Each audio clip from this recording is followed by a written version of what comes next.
दोस्तों, इस वीडियो में हम एक सीक्रेट स्ट्रेटजी लेकर आए हैं जो आज भी बहुत कम ट्रेडर्स जानते हैं और उससे भी कम लोग सही तरीके से यूज कर पाते हैं।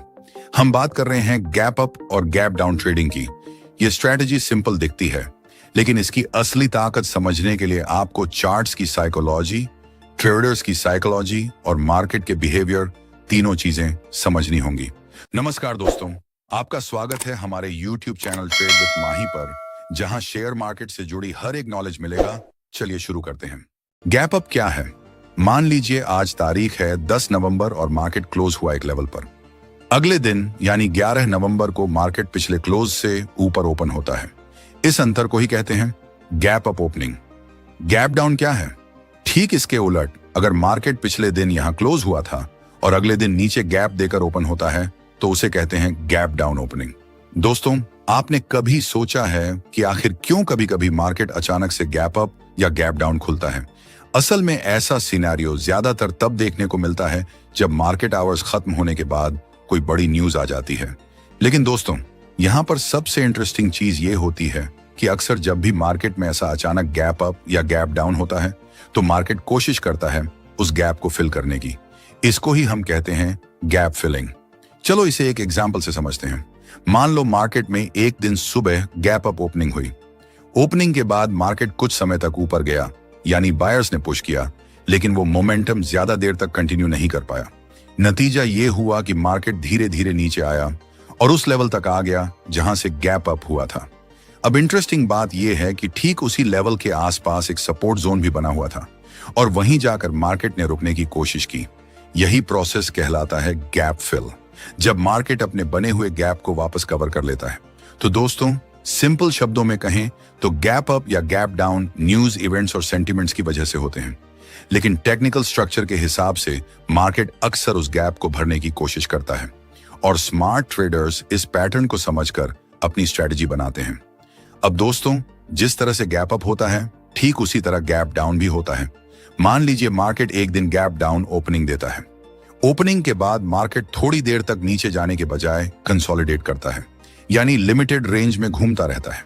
और उसके बाद जब बायर्स का कॉन्फिडेंस बढ़ता है तो मार्केट ऊपर की तरफ निकलता है और उस गैप को फिल करने की कोशिश करता है, यानी जहां से गैप डाउन हुआ था वहीं तक मार्केट वापस आ जाता है। इसे हम साफ तौर पर गैप फिल कहते हैं। अब आपके मन में यह सवाल जरूर आता होगा कि क्या हर बार ऐसा ही होता है, यानी क्या हर बार गैप अप या गैप डाउन बनने के बाद मार्केट उसी तरह गैप फिल करता है? इसका जवाब है नहीं, हर बार ऐसा नहीं होता। गैप फिल का सिनेरियो ज्यादातर तब बनता है जब गैप किसी असली फंडामेंटल कारण की वजह से नहीं, बल्कि डर, लालच या फिर मार्केट की इमोशंस की वजह से बना होता है। ऐसे केसेस में मार्केट अपनी नॉर्मल ट्रेंड लाइन पर लौटने की कोशिश करता है और गैप फिल हो जाता है। लेकिन अगर गैप स्ट्रॉन्ग फंडामेंटल्स की वजह से बना है तो फिर स्टोरी अलग होती है। जैसे देखो, ये टाटा स्टील का 1 डे चार्ट है। इसमें साफ दिखाई देता है कि एक दिन गैप अप ओपनिंग हुई। अब नॉर्मल केसेस में तो गैप फिल हो सकता था, लेकिन यहां ओपनिंग के बाद भी मार्केट का मोमेंटम कंटिन्यू रहा। इसका मतलब क्या हुआ? इस पर्टिकुलर टाइम पर टाटा स्टील के फंडामेंटल्स मजबूत थे। कंपनी के प्रॉफिट्स, रेवेन्यू और ओवरऑल परफॉर्मेंस पॉजिटिव ट्रेंड में थे। इसी वजह से मार्केट में बाइंग इंटरेस्ट बढ़ा और मोमेंटम ऊपर ही ऊपर जाता रहा। यानी सिंपल शब्दों में समझो तो अगर गैप सिर्फ सेंटिमेंट्स से बना है तो उसके फिल होने की संभावना ज्यादा रहती है, लेकिन अगर गैप स्ट्रॉन्ग फंडामेंटल रीजंस पर बना है तो मार्केट अक्सर उसी डायरेक्शन में आगे बढ़ता है और मोमेंटम और भी बढ़ सकता है। अब मान लीजिए अगर आप किसी चार्ट में गैप अप देखते हो और वो सिर्फ किसी न्यूज की वजह से बना है, तो ज्यादातर केसेस में ये गैप अप प्राइस ये बताता है कि स्टॉक जरूरत से ज्यादा चढ़ चुका है। सिंपल वर्ड्स में कहें तो स्टॉक ओवरवैल्यूड या ओवरबॉट हो गया है।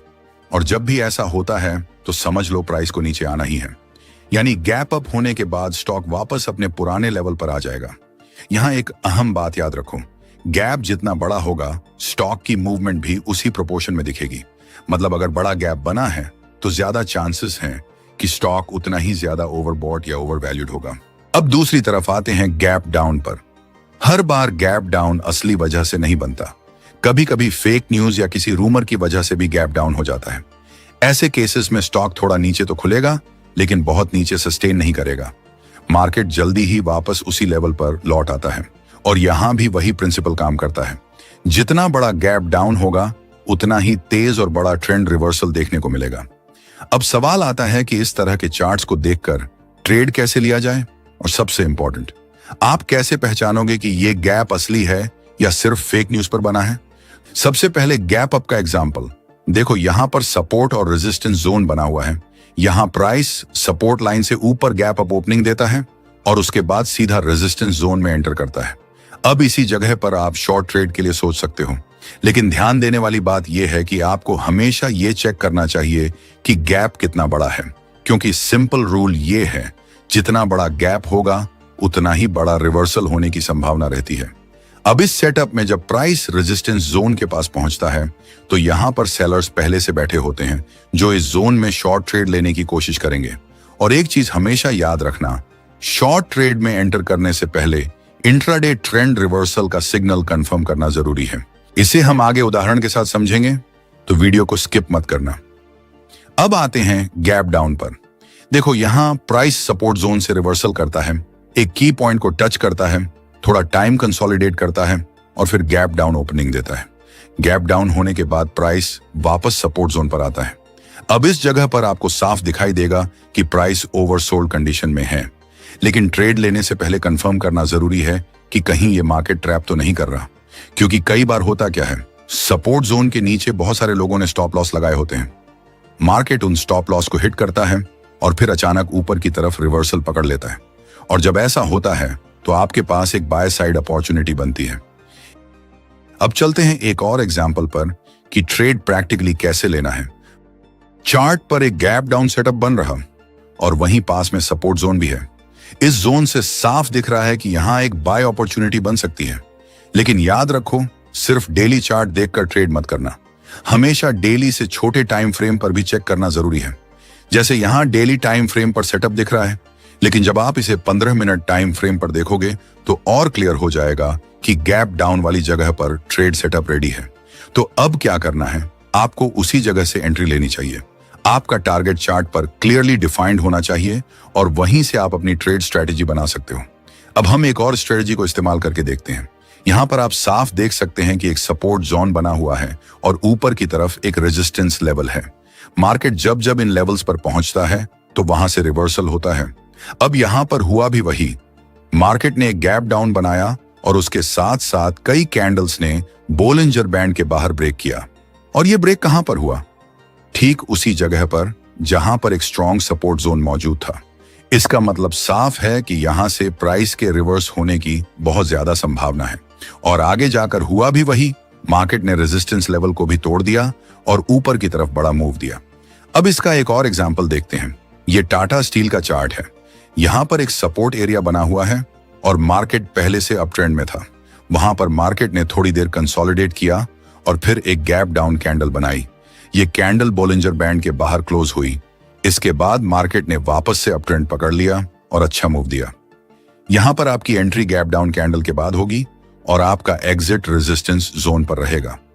लेकिन ध्यान रहे, ट्रेड लेने से पहले और एंट्री करने से पहले छोटी टाइम फ्रेम जैसे 5 मिनट या 15 मिनट चार्ट पर कॉन्फर्मेशन लेना जरूरी है, क्योंकि जब बड़ी टाइम फ्रेम पर सेटअप दिखे और छोटी टाइम फ्रेम पर उसका कॉन्फर्मेशन मिल जाए तो ट्रेड की एक्यूरेसी और परफेक्ट एंट्री दोनों बहुत इंप्रूव हो जाते हैं।